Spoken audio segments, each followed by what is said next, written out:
सन 1700 के आसपास दुनिया की सबसे बड़ी अर्थव्यवस्थाओं में से एक था भारत। सिर्फ 200 सालों में ही यही भारत पुअर इंडिया कैसे बन गया? क्या यह प्राकृतिक गिरावट थी या एक सुनियोजित नैरेटिव था? 18वीं शताब्दी की शुरुआत में भारत एक वैश्विक जीडीपी का हिस्सा था, जहाँ पे 22 से 24% तक यहाँ पे जीडीपी पूरे वर्ल्ड का, पूरे विश्व का था। बंगाल का कपड़ा उद्योग यूरोप तक पूरी बहुत बड़ी विलासिता माना जाता था। भारतीय इस्पात जिसमें वुड्स निर्यात होता था, कृषि अवशेष उत्पादन कर रही थी, हमारे देश में संपन्नता थी। द वेल्थ ऑफ नेशंस में एडम स्मिथ ने भारत की उत्पादक क्षमता का पूरी तरह उल्लेख किया है। मतलब भारत कोई पिछड़ी जंगली अर्थव्यवस्था नहीं थी। तो मोड़ कहाँ आया? ईस्ट इंडिया कंपनी व्यापारी से शासक बनी। यहीं से शुरू हुआ संरचनात्मक शोषण।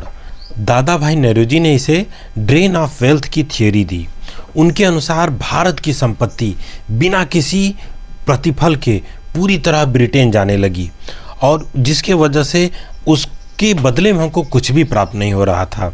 भारतीय सेवाओं का वेतन लंदन में दिया जाता था, सैनिक खर्च भारत से वसूला जाता था, और रेलवे पर निवेश ब्रिटिश निवेशकों को सुनिश्चित लाभ दिलाता था। रेलवे बनी लेकिन मुख्यतः कच्चा माल निर्यात करने के लिए, ताकि वो तेज़ी से हमारे यहाँ के चीज़ों को उठा के अपने यहाँ तक निर्यात कर पाएँ। भारतीय कपड़ा उद्योग धीरे धीरे समाप्त होने लगा, क्योंकि अंग्रेज़ों के मैनचेस्टर से बनी मिलों के द्वारा जो कपड़े लाए जा रहे थे वो पूरी तरह बंगाल में प्रतिस्थापित कर दिए गए। संरचना सरल थी कि कच्चा निर्यात, तैयार माल का आयात और स्थानीय उद्योग का पतन। ग्रामीण करों में वृद्धि। 1700 में भारत में लगभग 24% पूरे वैश्विक जीडीपी का हिस्सा हुआ करता था। सोचिए, पूरी दुनिया का 1/4। और 1900 तक यह घटकर मात्र 4% रह गया।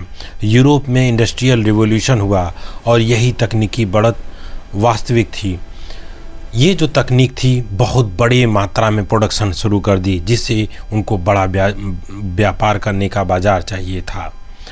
लेकिन प्रश्न ये है कि क्या भारत की गिरावट केवल तकनीकी अंतर का परिणाम थी, या नीति आधारित डी इंडस्ट्रियलाइजेशन भी हुआ? यहाँ पे आधुनिक आर्थिक शोषण यानी अनरिक्वायर्ड ट्रांसफ़र की बात करता है, जहाँ पे व्यापार अधिशेष होने के बावजूद संपत्ति हमारे देश से बाहर जा रही थी।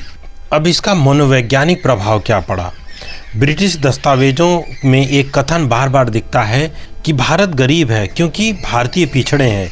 यहाँ गरीबी को आर्थिक नीतियों के परिणाम न बताकर सभ्यतागत कमी के रूप में प्रस्तुत किया गया।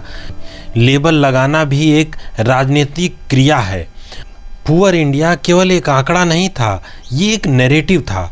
ये कहा गया था, बार बार बोला गया था, और भारत को गरीब बताया गया था। वास्तविकता कुछ और थी। अब बहुआयामी अगर विश्लेषण इसको किया जाए तो इसमें 3 शक्तियों को मिलाकर यह परिवर्तन किया गया, जिसमें पहला औपनिवेशिक शोषण संरचना, दूसरा इंडस्ट्रियल रिवॉल्यूशन की तकनीकी बढ़त, और मुगल काल के बाद राजनीतिक विखंडन।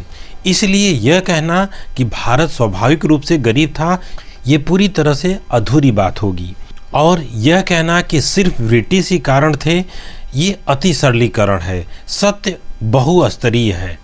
ब्रिटिश ने भारत को गरीब क्यों कहा? क्योंकि आर्थिक गिरावट दिख रही थी, शोषण को वैध ठहराना था, और सिविलाइजिंग मिशन को सही साबित करना था।